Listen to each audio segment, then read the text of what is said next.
let Tay know. When I get up all in ya, we can hear the angels calling us, and we can see the sunrise before us. And when I'm in that thing, I make that body sing. Assalamualaikum warahmatullahi wabarakatuh. Perkenalkan, nama saya Putri Bangsawan dengan NIM G701211119. Di sini saya akan menjelaskan sedikit tentang salah satu obat, proses ATME obat, yaitu natrium diklofenak. Natrium diklofenak ini merupakan obat golongan NSAID, non-steroidal antiinflamasi drugs, di mana memiliki efek analgesi, antipiretik, antiinflamasi, yang digunakan secara luas pada nyeri akut, subakut, dan kronis. Obat ini biasanya digunakan pada kondisi nyeri kronis seperti artritis reumatoid, osteoartritis, dan artritis gout.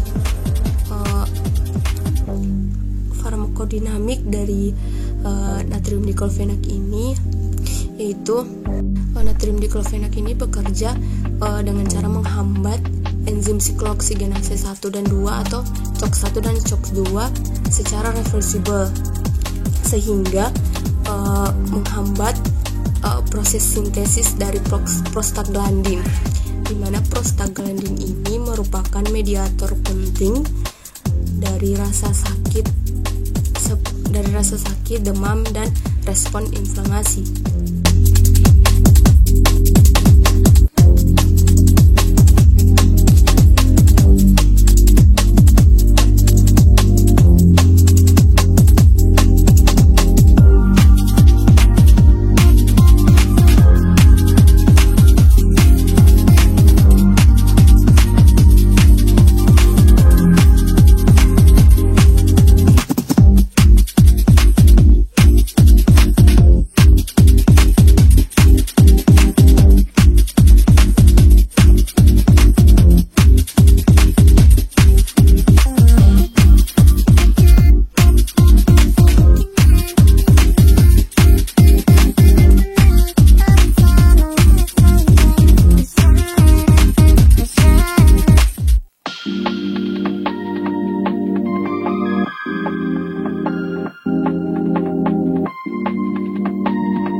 Efek samping dari natrium diklofenak sendiri ini menyebabkan pusing, mengantuk, atau penglihatan kabur.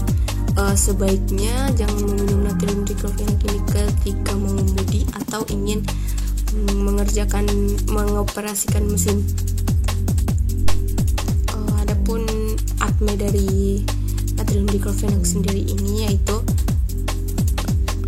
diserap dari saluran pencernaan, penurunan tingkat penyerapan dengan makanan, ketersediaan hayatinya 55%, waktu untuk mencapai konsentrasi plasma puncak dalam kondisi puasa itu kira-kira 1 jam, 1 tablet atau sediaan yang lain, 4-5 jam untuk tablet yang dimodifikasi pelepasan diperpanjang 0,25 jam untuk larutan oral dan kira-kira 20 menit untuk intramuskular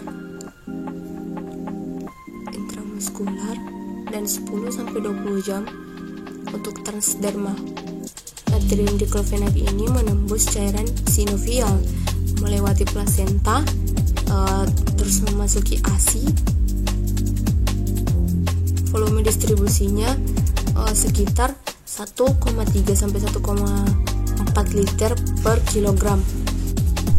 Peningkatan protein plasma lebih besar 99%, terutama pada albumin.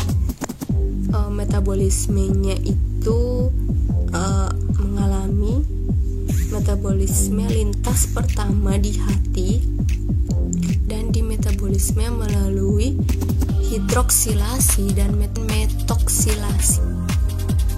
Selanjutnya dimetabolisme melalui glukuronidasi atau sulfasi.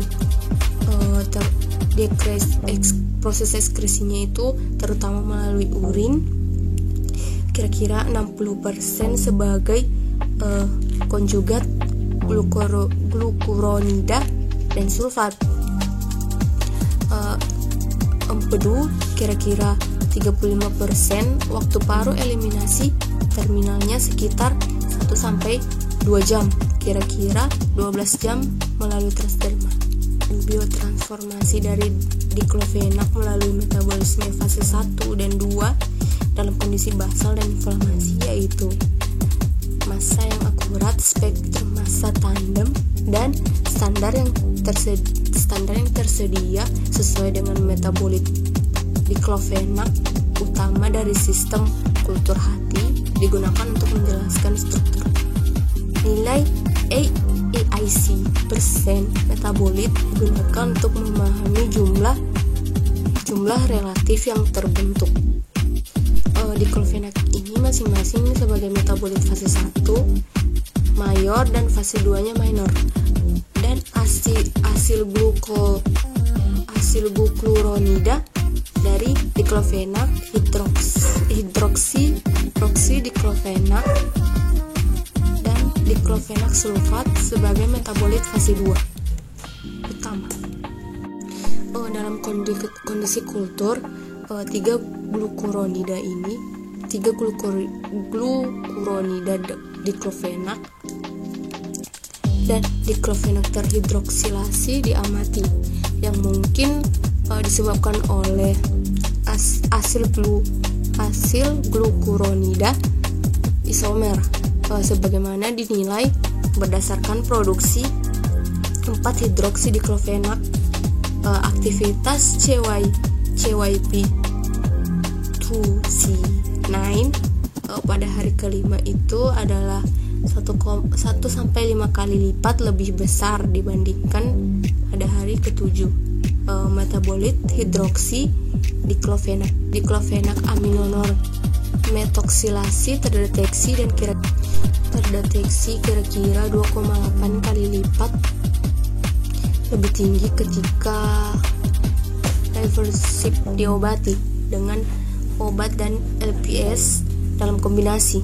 Metabolit kecil diprediksi dengan akurasi massa ppm dan tanda isotop klorin.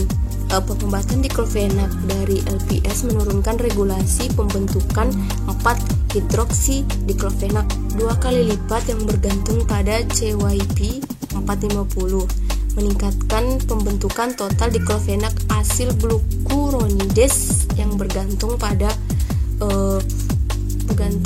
UGT 1,5 kali lipat, dan asil glukuronida diklofenak terhidroksilasi 2-4 kali lipat. Tidak ada perubahan yang signifikan pada produk tersulfonasi yang diamati. Penugasan enzim 450 P450 pada manusia, pembentukan metabolit diklofenak fase 1 dan 2 dalam penugasan enzim P450 manusia pada pembentukan metabolit diklofenak fase 1 dan fase 2 dalam sistem mikrofisiologi hati. Demikian yang dapat saya sampaikan, lebih dan kurangnya mohon dimaafkan. Wabillahi taufiq wal hidayah. Wassalamualaikum warahmatullahi wabarakatuh. Yeah. Bobby Valentino.